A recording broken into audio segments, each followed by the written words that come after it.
जय Jagannath Raut sir classes को आपण मानकु स्वागत। आजर क्लास रे आमे डिस्कशन करबा ओटीईटी 2024 उपरे। आमर जो नोटिस आसी थिला ओटीईटी एग्जाम रो अगस्त 7 रे आमर एग्जाम हबो ओटीईटी। तो चलंतु ता उपरे डिटेल्स आलोचना करबा। ओटीईटी रो पास मार्क केते रहिछि आ क्यों क्यों माने अप्लाई करि परिबे पेपर 1 को माने अप्लाई करि परिबे पेपर 2 क्यों माने अप्लाई करि परिबे। तापरे ओटीईटी 2024 रे हमरो सिलेबस रे कोन सब चेंजेस हेछि सेटा ऊपर आजिर क्लास टी रहिबो। आपण माने क्लास टी को फर्स्ट टू लास्ट जांगे देखंतु। जदि क्लास टी भलो लागुची ताले गोटे गोटे लाइक करंतु। जदि चैनल ले नुआ आछंती तेबे चैनल टी को सब्सक्राइब करंतु। जदि आपण माने हमर टेलीग्राम चैनल ले जॉइन हे नाती ताले वीडियो रो डिस्क्रिप्शन रे हमर टेलीग्राम चैनल रो लिंक अछि। आपण माने टेलीग्राम चैनल ले जॉइन हे जिबे। जदि आपण माने ओटीईटी रो क्लास चाहुचंती तो टेलीग्राम चैनल रे सबरो क्लास आपण माने पाई जिबे। फ्री रे ही हमर क्लास हबो। सब सब्जेक्ट रे पेपर 1 रे भी जेतरा सब्जेक्ट रहिछि सबरो क्लास हबो। आ पेपर 2 रे भी हमर जो जो सब्जेक्ट रहिछि तार भी फ्री रे हमर यूट्यूब रे क्लास हबो। आपण माने क्लास रे जॉइन हेबे। क्लास गुडी को देखिबे। जदि आपण माने चैनल ले नुआ आछंती समस्ते गोटे गोटे लाइक करंतु आउ चैनल टी को सब्सक्राइब करंतु। तापरे हमें स्टार्ट करबा। तो फास्ट हमें देखिबा ओटीईटी 2024 रे हमर जो सिलेबस रे कोन सब चेंजेस हेछि ता ऊपर हमें देखिबा। तापरे हमें पास मार्क के देखिबा। तो फास्ट हमें सिलेबस देखिबा पेपर 1 रो। तो पेपर 1 रे हमर अछि चाइल्ड डेवलपमेंट एंड पेडागोजी अच्छी 30 मार्क। तो child development and pedagogy 30 mark 30टा क्वेश्चन आसीबो आपण मानक पई चाइल्ड डेवलपमेंट एंड पेडागोजी रो। तापरे लैंग्वेज 1 रे हमर आसीबो ओडिया आसीबो से भी हमर 30 मार्क 30टा क्वेश्चन आसीथिबो। तापरे लैंग्वेज 2 इंग्लिश रहिछि से भी 30 मार्क आसीबो। तापरे मैथमेटिक्स 30 मार्क आउ एनवायरमेंटल साइंस 30 मार्क। तो सबु केतरा सब्जेक्ट हमर रहिछि 5टा सब्जेक्ट रे 30 मार्क लेखा हमर आसीबो। तो ये हमर पेपर 1 रो सिलेबस। पेपर 1 जो माने अप्लाई करिवे को माने अप्लाई भी करिवे मु कहिबी। तो वीडियो टी को धैर्य सहित फास्ट टू लास्ट जाके देखंतु को माने सब पेपर 1 ने अप्लाई करि परिबे आ पेपर 2 को माने अप्लाई करिवे सेटा मु कहिबी। तो फास्ट मु सिलेबस टी के आपण मानकु को जणै दिए। तो चाइल्ड डेवलपमेंट पेडागोजी हमर 30 मार्क आसीबो पेपर 1 रो।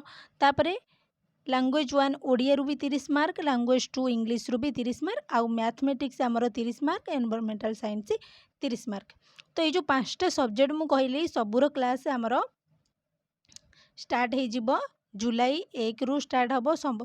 सबुरो क्लास आपण माने हमर टेलीग्राम चैनल रे पाई जिबे। फ्री रे ही क्लास रहिबो। आपण माने शीघ्र शीघ्र क्लास गुडी को देखिबे जॉइन हेबे। आ जदी वीडियो टी भल लागुची ताले गोटे गोटे लाइक करिवे। तापरे देखिबा एटा हमर पेपर 1 देखिले पेपर 2 रो सिलेबस हमर कोन रहिछि देखिबा। तो पेपर 2 रो हमें कंपलसरी देखिबा। कंपलसरी हमर रहिछि चाइल्ड डेवलपमेंट एंड पेडागोजी रहिछि 30 मार्क रो 30टा क्वेश्चन आसीबो। तापरे ओडिया रहिछि हमर लैंग्वेज 1 ओडिया रहिछि से भी 30टा क्वेश्चन 30 मार्क आउ लैंग्वेज 2 इंग्लिश एटा भी 30टा क्वेश्चन 30 मार्क। तो एटा कंपलसरी रहउछि हमर चाइल्ड डेवलपमेंट पेडागोजी 30 मार्क आउ ओडिया 30 मार्क आउ लैंग्वेज 2 हमर इंग्लिश 30 मार्क। तो एटा समस्त देई परिबे। एटा पेपर 2 रो कथा मु कहूछि। तापरे ऑप्शनल सब्जेक्ट हमें कोन देखिबा। तो ऑप्शनल रहुछि हमर मैथमेटिक्स रहिछि साइंस रहिछि। एटा को मान दे परिबे एटा साइंस पिला माने ही दे परिबे। तांकर सब्जेक्ट रहुछि मैथमेटिक्स साइंस आउ हमर जो आर्ट्स पिला रहिले से मानकर रहुछि सोशल स्टडीज। तो सोशल स्टडीज रे हमें कोन हिस्ट्री पॉलिटिकल साइंस आउ ज्योग्राफी आरि भितरु ही क्वेश्चन आसीबो। एतिकी होछि सिलेबस तमरो सोशल स्टडीज रे 30 मार्क। हमर 30 मार्क 30 मार्क में एटा होछि 60 मार्क तमरो रहउछि टोटली पेपर। ऑप्शनल सब्जेक्ट हमर जो रहिछि साइंस पिलांकर मैथमेटिक्स एंड साइंस आउ सोशल स्टडीज रहिछि जो आर्ट्स पिलांकर टोटली होछि 60 मार्क। तो ये होछि 60 आउ हमर जो कंपलसरी रहिला पेडागोजी ओडिया इंग्लिश ये होछि 30 30 30 एटा 90 मार्क रहउछि टोटली हमर केते मार्क 150 मार्क रो एग्जाम।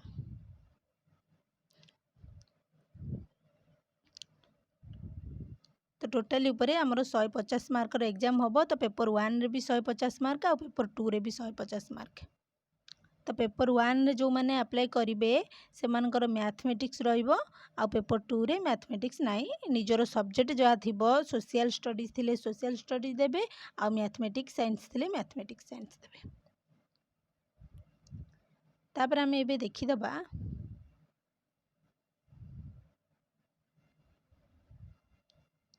तो आमर क्वालिफाइंग मार्क एबे देखिबा मु कहिथिली क्वालिफाइंग मार्क आमर केते रहिछि तो 60% रही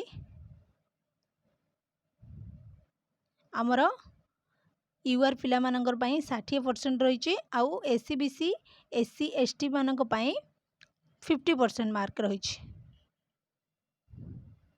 तो क्लियर है समस्तंकर।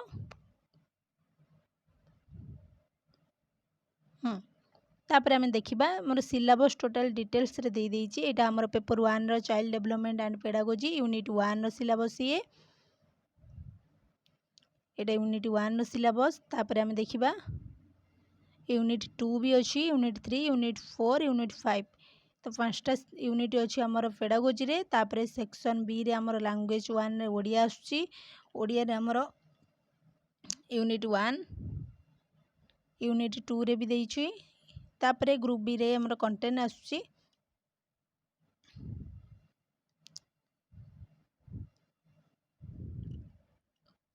तो सबु सब्जेक्ट रु पेडागोजी 10 मार्क लेखा पड़िबो। ओडिया रे भी 10 मार्क 30 मार्क जो ओडिया रे रही ओडिया रे 10 मार्क पेडागोजी आसीबो। तापर इंग्लिश रो भी 10 मार्क पेडागोजी आसीबो सबुर पेडागोजी रही।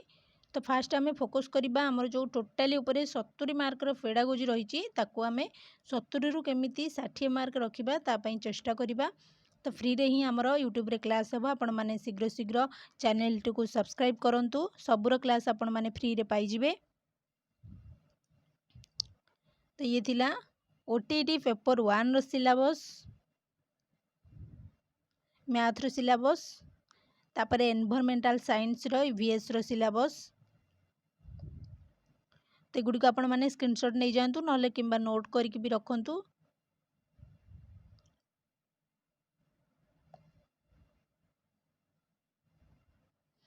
तापर पेपर 2 रो हमर चाइल्ड डेवलपमेंट एंड पेडागोजी आसिला केतटा यूनिट देइछि यूनिट 1 यूनिट 2 यूनिट 3 तीनटा यूनिट रही हमर चाइल्ड डेवलपमेंट एंड पेडागोजी रे। तापर लैंग्वेज 1 ओडिया रे यूनिट 1 और यूनिट 2 यूनिट 3 तीनटा यूनिट अच्छी। तापर कंटेंट आसला हमर यूनिट 4 रे यूनिट 5 और यूनिट 6 तो ऊपर तीनटा हमर पेडागोजी पार्ट रो ओडिया रो आसिला। तापर लैंग्वेज 2 हमर इंग्लिश रहिला ये भी फर्स्ट यूनिट 1 यूनिट 2 और यूनिट 3 हमर पेडागोजी पार्ट। तापर कंटेंट आइला यूनिट 4 और यूनिट 5। तापर हमर मैथमेटिक्स आसिला जो माने साइंस पिला से माने ही दे परिबे। तो मैथ रो सिलेबस तो फास्ट हमर यूनिट 1 यूनिट 2 यूनिट 3 जाके ही हमर पेडागोजी दउची तापर जो यूनिट रहिला तीनटा हमर कंटेंट दउची। तो एतिक थिला आज रो सिलेबस। तो सिलेबस ऊपर आम जानिले तापर आम देखिबा पेपर 1 और पेपर 2 को माने अप्लाई करि परिबे। तो आगुरु हमर जो माने बीएड करुथिले से मानक पई बोथ थिला पेपर 1 और पेपर 2 से माने दे परिबे। तो एई थरक कोन हिची ना जो माने बीएड करिथिबे से माने केवल पेपर 2 दे परिबे जो माने सीटी करथिबे से माने पेपर 1 दे परिबे। तो जो माने भी बीएड करिचंदी से माने केबे बोथ पकई परिबेनी 1 पकई परिबेनी से माने केवल 2 ही पकई परिबे। तो एतिकी थिला आज क्लास रे डिस्कशन जदि भी कार किछि डाउट रहउची ओटीटी उपरे कमेंट रे निहांती जणेबे मु नेक्स्ट क्लास रे आपण मानकर डाउट क्लियर करबी। तो नेक्स्ट क्लास रे आमे ओटीटी रो प्रीवियस ईयर रो सिलेबस सॉरी प्रीवियस ईयर रो क्वेश्चन आमे डिस्कशन करबा कोन कोन सब क्वेश्चन आसीथिला 3-4 वर्ष रो क्वेश्चन आमे देखिबा डिस्कशन करबा तापर आमे क्लास टी स्टार्ट करबा। हमर जुलाई 1 रु क्लास टी स्टार्ट होबा आपण माने सब्सक्राइब करंतु सबरो क्लास आपण माने फ्री रे पाई परिबे। धन्यवाद।